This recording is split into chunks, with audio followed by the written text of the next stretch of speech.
अब आगे बढ़ते हैं और शुरुआत खबर गवाह एक की करते हैं। उत्तराखंड के धराली से शुरुआत कर रहे हैं। धराली में बादल फटने के बाद रेस्क्यू ऑपरेशन लगातार जारी है। सेना, एनडीआरएफ, पुलिस और स्थानीय प्रशासन की कई टीमें ग्राउंड जीरो पर वहां मौजूद हैं और मलबे में जो लापता लोग हैं उनकी तलाश की जा रही है। जेसीबी और बड़ी मशीनों से मलबा वहां पर युद्ध स्तर पर हटाया जा रहा है।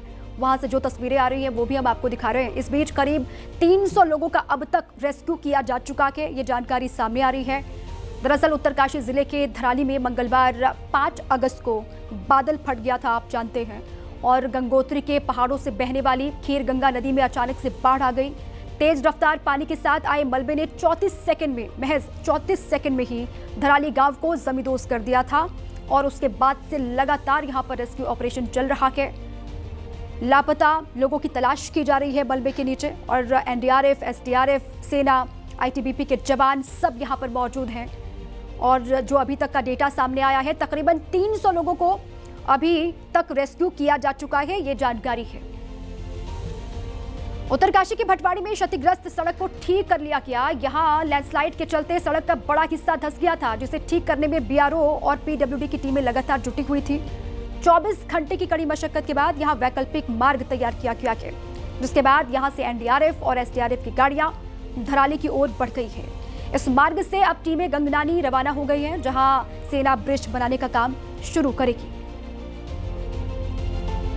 तो भटवाड़ी का जो रास्ता लैंडस्लाइड होने के बाद पूरा ब्लॉक हो गया था, बंद हो गया था। जो इधर थे वो एक साइड फंसे हुए थे, जो लोग मैदान से गए थे, देहरादून से गए थे, उनको भटवाड़ी से आगे निकलना था धराली की ओर, लेकिन इस रास्ते के ब्लॉक होने की वजह से गाड़ियां गुजर नहीं पा रही थी। लेकिन अब रास्ता खुल गया है, गाड़ियां यहां से कैसे गुजर रही हैं ये उसी की तस्वीरें आपको हम दिखा रहे हैं। लगातार बीआरओ और पीडब्ल्यूडी की टीमें यहां पर जुटी रही, मलबे को साफ किया गया, क्योंकि लगातार बारिश भी रुक रुक कर हो रही थी, जिस वजह से दिक्कतों का सामना टीमों को करना पड़ रहा था। लेकिन अभी जानकारी ये है कि रास्ता खुल चुका है भटवाड़ी के पास और यहाँ से गाड़ियाँ अब संचालित हो रही हैं, गाड़ियाँ चल रही हैं। एबीपी न्यूज़ संवाददाता बलराम पांडे की एक रिपोर्ट यहीं से आपको हम दिखाते हैं। इस वक्त एबीपी न्यूज की टीम उसी गंगनानी ब्रिज पर पहुंची है जो पूरी तरह से वॉश आउट हो गया है और आप देख सकते हैं कि एसडीआरएफ की टीम यहां पर पहुंची। बीआरओ के लोग हैं वो भी यहां पर पहुंचे हुए हैं कि किस तरीके से इस पुल को तैयार किया जाएगा, क्योंकि जब तक ये पुल तैयार नहीं होता है तब तक धराली जाना पूरी तरह से असंभव है, क्योंकि यही एक मार्ग है जिसके जरिए हम धराली तक पहुंच सकते हैं। लेकिन जो संपर्क मार्ग है वो पूरी तरह से टूट गया है, क्योंकि ये जो ब्रिज है ये पूरी तरीके से वॉश आउट हो गया है। जो एसडीआरएफ की टीम है, जो बीआरओ की टीम है, जो स्थानीय प्रशासन है वो पहुंचा है ताकि इस पुल को जल्द से जल्द तैयार किया जाए और अब जो पुल को बनाने का काम है वो शुरू होगा और माना जा रहा है कि 24 से 48 घंटे का वक्त लग सकता है। लेकिन जिस तरीके से ये जो पुल है जो वॉश आउट हुआ है वो अपने आप में देखने लायक है कि किस तरीके से एक उसका कहा जाए यहाँ पर कण भी नहीं बचा है। पूरी तरीके से आप देखिए जो पुल है वो पानी में बह गया है और जो गहराई जो है वो काफ़ी ज़्यादा है। और आप देखिए जो पानी का बहाव है वो आपको कितनी तेज नज़र आ रहा होगा। दो छोर आपको नज़र आ रहे होंगे, लेकिन इस छोर पर जो पुल था वो पूरी तरीके से वॉश आउट हो गया है और यही वजह है कि उस पार जाने के लिए कोई रास्ता नहीं है। जो एसडीआरएफ की टीम है, एनडीआरएफ की टीम है, जो सेना की टीम है, जो बीआरओ की टीम है वो जुटी हुई है और माना जा रहा है कि 24 से 48 घंटे के अंदर इस पुल को तैयार कर लिया जाएगा और उसके बाद जो सड़क मार्ग टूट चुका है धराली के लिए वो फिर से जुड़ जाएगा। गंगनानी से वीडियो जर्नलिस्ट सुनील पांडे के साथ बलराम पांडे, एबीपी न्यूज। उत्तरकाशी के धराली में एनडीआरएफ, एसडीआरएफ, आईटीबीपी और सेना लगातार रेस्क्यू में जुटी हैं। लोगों को मातली हेलीपैड पर लाया जा रहा है, जहां से उन्हें उनके गंतव्य तक पहुंचाया जा रहा है। वहीं मातली हेलीपैड पर कुछ महिलाएं अपने परिवार का, अपने परिजनों का इंतजार कर रहे हैं। एबीपी न्यूज संवाददाता दानिश खान की एक ग्राउंड रिपोर्ट यहीं से आपको दिखाते हैं। उत्तरकाशी माई आपदा का आज तीसरा दिन है और कई ऐसे परिवार हैं जो लगातार अपनों का इंतजार कर रहे हैं। हम इस वक्त मौजूद हैं हेलीपैड पर, जहां पर तमाम ऐसे लोगों को लाया जा रहा है जो थराली गांव में या फिर अन्य जगहों पर फंसे हुए थे। हमारे साथ एक महिला हैं, उनके हस्बैंड वहाँ थे और लापता हैं। क्या नाम है आपका? वो लापता नहीं है, वो उन्होंने बात करी है मेरे से, जब आपदा वो क्या बोलते हैं आपदा के बाद जब बच गए थे तब बात करी है, उसके बाद से उन्होंने मेरे से फ़ोन पे बात नहीं करी। मेरे पापा हैं और भैया हैं। हाँ जी। उससे बात हो पाई है आपकी अभी तक? नहीं, अभी तक कोई बात नहीं। जब से आपदा आई तब से उसके बाद से बात नहीं। का वेट करो, जैसे जैसे लोग आ रहे हैं वैसे वैसे बताते हैं। मामा है और भाई है। लोग लापता है और क्या है? जब बाढ़ आई थी उसके बाद से ही वो लापता है। एक बार कांटेक्ट हुआ था, उसके बाद कांटेक्ट नहीं हुआ। वो मेरे भतीजे के पति हैं, विमलेश चौहान है। कब से बात नहीं हो पाई इन लोगों से आपकी? जब बाढ़ आई थी उसी टाइम पे हुई, 2 सेकंड बात हुई, उसके बाद नहीं हुई बात। तो कई महिलाएं हैं जो अपनों के इंतज़ार में हैं, इस वक्त यहाँ आईटीबीपी के कैंप में मौजूद हैं और लगातार ये लोग प्रार्थना कर रहे हैं ऊपर वाले से किसी तरह से जो हेलीकॉप्टर उतरता है उसमें कोई इनका अपना हो।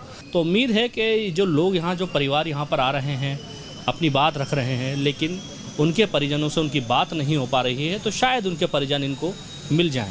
Danish Khan, ABP News, Uttarkashi. धराली में जो आपदा आई उसके बाद चारों ओर सिर्फ मलबा ही मलबा दिखाई दे रहा है। जेसीबी की मदद से मलबे को यहां लगातार हटाया भी जा रहा है। वहीं जिन लोगों के घरों में मलबा दाखिल हुआ वहां तबाही का आलम है। घरों के अंदर रखा सारा सामान तहस नहस हो गया। एनडीआरएफ, एसडीआरएफ, आईटीबीपी और सेना के जवान फंसे लोगों को सुरक्षित निकाल रखे हैं। प्रभावित लोगों को सेना के कैंप में ठहराया जा रहा है, जहां उनके खाने पीने की व्यवस्था की जा रही है। और सरकार की ओर से भी कहा गया है कि पूरे इंतजाम किए गए हैं। जिन लोगों को रेस्क्यू करके सुरक्षित बचाया जा रहा है, उनके खाने पीने की भी और सकुशल उनको उनके परिजनों तक पहुंचाना ये सरकार की जिम्मेदारी है। ये देखिए आप किस तरीके से पूरा मलबा ही मलबा दिखाई दे रहा है। यहाँ पर होटल्स थे, लोगों के आशियाने थे, वो पूरी तरीके से मलबे के नीचे दब गए और रेस्क्यू ऑपरेशन यहाँ पर चल रहा है। जो घर बचे हुए हैं उनके भीतर भी मलबा दाखिल हुआ के सारा सामान लोगों का तहस नहस हो गया, बर्बाद हो गया। और अभी तक 300 लोगों का रेस्क्यू किया गया है। अब भी एनडीआरएफ की टीम वहां पर, एसडीआरएफ, आईटीबीपी, सेना के जवान जो दिन रात एक करके यहाँ रेस्क्यू ऑपरेशन में जुटे हैं, ताकि जो लोग मलबे के नीचे दबे हैं, जो जिंदगियां वहां पर दबी हुई हैं, उन सभी को बाहर सुरक्षित निकाल लिया जाए। ये 2 तस्वीर आपको हम दिखा रहे हैं। एक तो ये धराली का ये पहला जो फुटेज है वो आपके सामने तस्वीर, किस तरीके से पूरा मलबा चारों ओर आपको दिखाई दे रहा है। और दूसरी तस्वीर है जो घर वहां पर अभी बचे हैं, उनके अंदर भी मलबा किस तरीके से घुसा हुआ है। पूरा मलबा घर में समाया हुआ है, जिसको जेसीबी की मदद से हटाया जा रहा है। मलबे को यहाँ से पहले साफ किया जाएगा, उसके बाद लोग अपने अपने घरों की तरफ रुख करेंगे। लेकिन अभी वहां पर हालात ऐसे हैं नहीं कि लोग इन मकानों के भीतर रह पाए, क्योंकि पूरा मलबा समा किया के ऊपर से जो मलबा आया, बड़े बड़े पत्थर आए, बोल्डर आए, वो सीधे आपको नीचे जहां पर होटल्स, लोगों के घर, वहां पर पहुंचे। लेकिन जो आसपास के कुछ घर रह गए, जो बच गए, होटल्स जो रह गए, उसके अंदर मलबा पूरी तरीके से भरा हुआ है। और जेसीबी की मदद से सभी घरों को साफ करने का काम वहां पर किया जा रहा है। टीमें लगातार वहां मौजूद हैं और सरकार की भी नजर है। खुद मुख्यमंत्री पुष्कर सिंह धामी मॉनिटरिंग कर रहे हैं।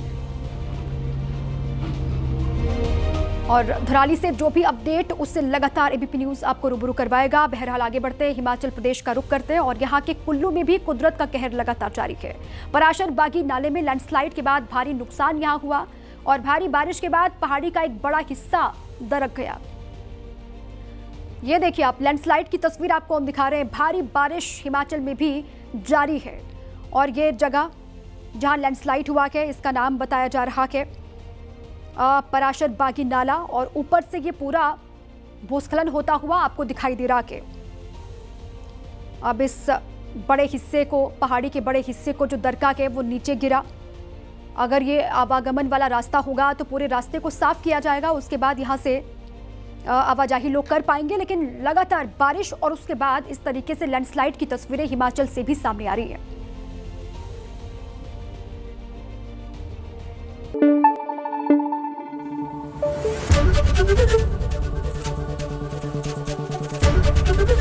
एबीपी न्यूज आपको रखे आगे।